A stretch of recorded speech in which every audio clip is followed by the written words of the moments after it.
I heard a lot of people were not satisfied with this chapter, but after reading it, I don't understand where the hate is coming from. I mean, sure, there are a few moments where I thought that it probably could have been done a little bit better, but generally speaking, this chapter was decent. We still have 2 points of views in this fight, which is of course Acnologia's dragon form and Acnologia's human form. And in this chapter, the more preferable point of view is definitely the dragon form being fought by pretty much everyone excluding the dragon slayers. The reason for that is that there was one thing in particular that was really off-putting in my honest opinion, and what's even worse is that the specific character who was the victim of this was Cobra, my favorite among all of the dragon slayers as of right now. Cobra's personality is completely warped in just one panel, and it pisses me off greatly, because ever since Cobra was introduced, he's been this guy who's just an absolute asshole to anyone around him, even the ones he considers friends or allies. For instance, in the GMG arc, when he joins in on the fight against the dragons, he refers to everyone else as sideliners, which in itself explains just what kind of guy he is, and this personality has been something that follows Cobra until this panel that I just mentioned. Character development is perfectly okay, in fact it's recommended in any series, but Cobra's personality went from being a cocky selfish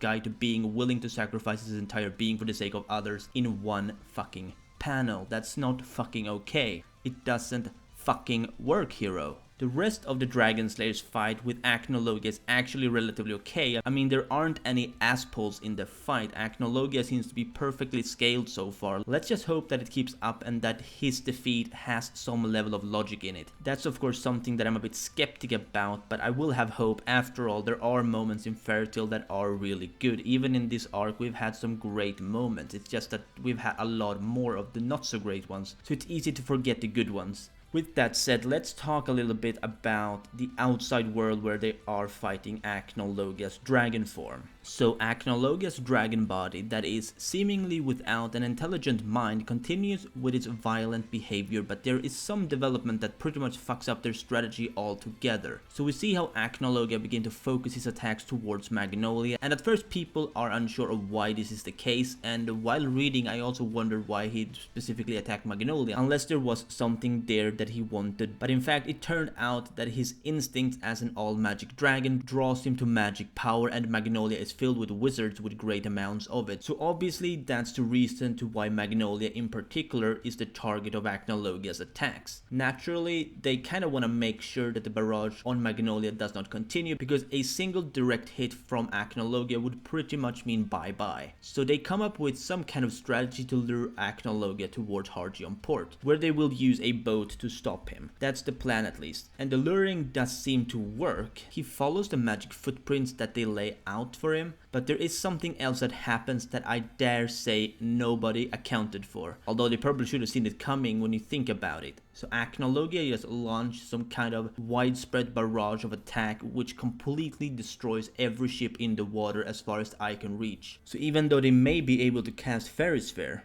they can't get Acnologia down on the ground anymore. So they need to find another way to get him down, or another way to defeat him, which, well, let's face it seems a bit hopeless at this point. I mean, Acnologia is superior in power and mobility. There's a very slim chance of them actually defeating Acnologia on their end, I'd say. But we still have to remember that they do have the Dragon Slayers who still are fighting Acnologia's human body on the inside. The next chapter is called something along the lines of Connected Hearts, so my guess is that the title is referring to Acnologia's two bodies. Most likely it's the case that if one were to perish, the other would follow. It's still the same being, just split in two, so it does make sense to only have to actually beat one of them. The question is, of course, does it matter which they defeat? Like, is it possible that its human body in particular needs to be the one to be defeated in order for both to go down together? Or the other way around, of course. Most likely the human body, if that's the case, since that's the one which still possesses intelligence. Of course, that would mean that the Dragon Slayers have to win against Acnologia, and as things are right now, that's not going to happen. Natsu will probably gain some kind of power-up, I imagine. E.N.D most likely, of course. After all, Hiro has confirmed that Dragon Cry is canon, or rather that the last chapter of Fairytale will be connected with Dragon Cry in some way. So it's possible that Acnologia's defeat will come at that time, but if that's the case, I'm a bit worried, because if the transformation doesn't come until the final chapter, we're looking at a case where he needs to beat Acnologia in one chapter flat. That would not be good for the story. But then again, I suppose the story is already kind of fucked.